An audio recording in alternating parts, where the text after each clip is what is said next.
ಹನುಮನ ಅಷ್ಟಸಿದ್ಧಿಗಳು. ವೇಗದ ಹೆಸರೇ ಹನುಮ. ಜೈ ಶ್ರೀ ಹನುಮಾನ್. ಹನುಮದೇವರ ಭೂಮಿಯ ಮೇಲೆ ಆಗಮನದ ದಿನದ ಶುಭಾಶಯಗಳು. ಜೈ ಶ್ರೀರಾಮ್. ಜೈ ಶ್ರೀ ಹನುಮಾನ್. ಹನುಮಂತ ದೇವರ ಅಷ್ಟಸಿದ್ಧಿಗಳು ಹಿಂದೂ ಧರ್ಮದಲ್ಲಿ ಪ್ರಮುಖವಾಗಿ ಇವೆ. ಅವುಗಳನ್ನು ಇಲ್ಲಿ ವಿವರಿಸಲಾಗಿದೆ. ಅಣಿಮ, ತನ್ನ ದೇಹವನ್ನು ಅತ್ಯಂತ ಸೂಕ್ಷ್ಮವಾಗಿಸುವ ಶಕ್ತಿ. ಮಹಿಮ, ತನ್ನ ದೇಹವನ್ನು ಬೃಹತ್ ಆಕಾರಕ್ಕೆ ವಿಸ್ತರಿಸುವ ಶಕ್ತಿ. ಗರಿಮ, ತನ್ನನ್ನು ಅತ್ಯಂತ ಭಾರವಾಗಿಸುವ ಶಕ್ತಿ. ಲಘಿಮ, ತನ್ನನ್ನು ಅತ್ಯಂತ ಹಗುರವಾಗಿಸುವ ಶಕ್ತಿ. ಪ್ರಾಪ್ತಿ, ಯಾವುದೇ ವಸ್ತುವನ್ನು ಎಲ್ಲಿಂದಾದರೂ ಪಡೆಯುವ ಶಕ್ತಿ. ಪ್ರಾಕಾಮ್ಯ, ತನ್ನ ಇಚ್ಛೆಯನ್ನು ಈಡೇರಿಸಿಕೊಳ್ಳುವ ಶಕ್ತಿ. ಇಷಿತ್ವ, ಇತರರ ಮೇಲೆ ಆಧಿಪತ್ಯ ಸಾಧಿಸುವ ಶಕ್ತಿ. ವಶಿತ್ವ, ಎಲ್ಲವನ್ನೂ ತನ್ನ ನಿಯಂತ್ರಣದಲ್ಲಿಟ್ಟುಕೊಳ್ಳುವ ಶಕ್ತಿ. ಈ 8 ಸಿದ್ಧಿಗಳು ಹನುಮಂತನ ಅಸಾಧಾರಣ ಶಕ್ತಿಗಳನ್ನು ಪ್ರತಿನಿಧಿಸುತ್ತವೆ. ಅವನನ್ನು ಹಿಂದೂ ಧರ್ಮದಲ್ಲಿ ಅತ್ಯಂತ ಶಕ್ತಿಶಾಲಿ ದೇವರುಗಳಲ್ಲಿ ಒಬ್ಬನನ್ನಾಗಿ ಮಾಡುತ್ತದೆ. ಈ ಸಿದ್ಧಿಗಳು ಅವನ ಭಕ್ತರಿಗೆ ಸಹಾಯ ಮಾಡಲು ಮತ್ತು ಕಷ್ಟಗಳನ್ನು ನಿವಾರಿಸಲು ಸಹಾಯ ಮಾಡುತ್ತದೆ ಎಂದು ನಂಬಲಾಗಿದೆ. ನನಗಿಂತ ವೇಗವಾದದ್ದು ಈ ಜಗತ್ತಿನಲ್ಲಿ ಯಾವುದಾದರೂ ಇದೆಯಾ ಕೃಷ್ಣ ಅಂತ ಗರುಡ ಪ್ರಶ್ನೆ ಮಾಡುತ್ತಾನೆ. ಇದನ್ನು ಕೇಳಿಸಿಕೊಂಡ ಸುದರ್ಶನ, ನನಗಿಂತ ಶಕ್ತಿಯುತ ಆಯುಧ ಇಡೀ ಬ್ರಹ್ಮಾಂಡದಲ್ಲಿ ಇದೆಯಾ ಪರಮಾತ್ಮ ಅಂತ ಕೇಳುತ್ತಾನೆ.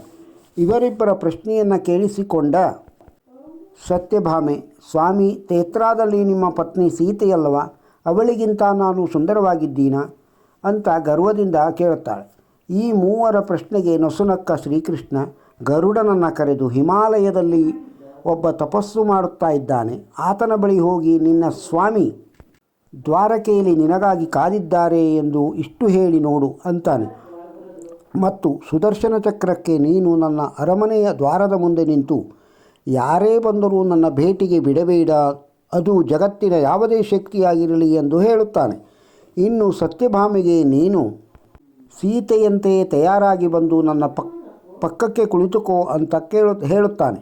ಇನ್ನು ಈ ಕಡೆ ಗರುಡ ಶ್ರೀಕೃಷ್ಣ ಹೇಳಿದಂತೆ ಹಿಮಾಲಯಕ್ಕೆ ಹೋಗಿ ತಪಸ್ಸಿಗೆ ಕೂತಿದ್ದ ಆತನನ್ನು ಭೇಟಿಯಾಗಿ ಶ್ರೀಕೃಷ್ಣನ ಹೇಳಿದಂತೆ ನಿನ್ನ ಸ್ವಾಮಿ ದ್ವಾರಕೆಯಲ್ಲಿ ನಿನಗಾಗಿ ಕಾದಿದ್ದಾರೆ ಅಂತ ಹೇಳುತ್ತಾನೆ.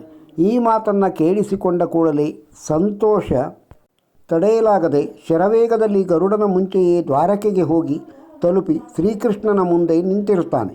ಕುತೂಹಲದಿಂದ ಶ್ರೀಕೃಷ್ಣ, ಅರಮನೆಯ ದ್ವಾರಬಾಗಿಲಿನಲ್ಲಿ ನಿನ್ನ ಯಾರೂ ತಡೆಯಲಿಲ್ಲವಾ ಹನುಮ ಎಂದು ಕೇಳಿದಾಗ, ಅದ್ಯಾವುದೋ ಒಂದು ಚಕ್ರ ಬಂದು ಅಡ್ಡ ನಿಂತಿತ್ತು ಸ್ವಾಮಿ, ಅದರ ಜೊತೆ ಯುದ್ಧ ಮಾಡುತ್ತಾ ನಿಂತರೆ ನಿಮ್ಮ ಭೇಟಿಗೆ ತಡವಾದೀತು ಎಂದು ಅದನ್ನು ನುಂಗಿಬಿಟ್ಟೆ ಎನ್ನುತ್ತಾನೆ. ಅದೇ ಸಮಯಕ್ಕೆ ಗರುಡ ಹನುಮ ಬಂದ ಎಷ್ಟೋ ಹೊತ್ತಿಗೆ ಸುಸ್ತಾಗಿ ಅಲ್ಲಿಗೆ ಬಂದು ಹನುಮನನ್ನು ನೋಡಿ ದಿಗ್ಭ್ರಾಂತನಾಗುತ್ತಾನೆ.